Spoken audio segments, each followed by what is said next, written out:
போகி பண்டிகை நாள்ல ஏன் பழைய பொருட்களை எரிக்கிறோம்னு உங்களுக்கு தெரியுமா? இந்த ஒரு ஆன்மீக தகவலை தெரிஞ்சுக்கிறதுக்கு முன்னாடி என்னோட சேனலை வந்து சப்ஸ்கிரைப் பண்ணிட்டு பாருங்க.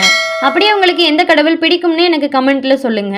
ஒரு காலத்துல மக்கள் எல்லாருமே நமக்கு எல்லாமே கிடைக்குதுன்னு, இனிமே கடவுள் தேவையில்லை அப்படின்னு பெருமை பேச ஆரம்பிச்சிருக்காங்க. இது எல்லாத்தையுமே கேட்டுட்டு இருந்த இந்திரன் வந்து மக்களுக்கு அகந்தை வந்துருச்சு அப்படின்னு மழையை நிறுத்திடுறாரு. மழை இல்லை அப்படிங்கவும் விவசாயமும் அழிஞ்சு போயிடுச்சு. மக்கள் எல்லாருமே வந்து பசி, துன்பம், வறுமையில வந்து வாடிருக்காங்க.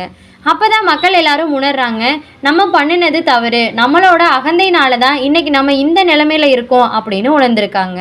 அதனால தான் பழைய தவறுகள், அகந்தை, தீய பழக்கங்கள் இது எல்லாத்தையுமே வந்து தீயில போட்டு எரிச்சனால தான் நம்ம போகி பண்டிகை அப்படின்னு வந்து இன்னைக்கு கொண்டாடிட்டு இருக்கோம். அதனால தான் போகி பண்டிகை அப்படிங்கிறது அகந்தையை விட்டுட்டு பணிவை கற்றுக் கொடுக்கிற ஒரு ஆன்மீக பண்டிகை அப்படின்னு சொல்லப்படுது. போகி பண்டிகை அன்னைக்கு பழைய துணி, பழைய பொருட்களை மட்டும் நம்ம எரிக்கிறது இல்லைங்க. தான் தான் எல்லாமே அப்படிங்கிற அகந்தையையும் வந்து எரிக்கிற நாள் தான் போகி பண்டிகையா வந்து கொண்டாடப்படுது.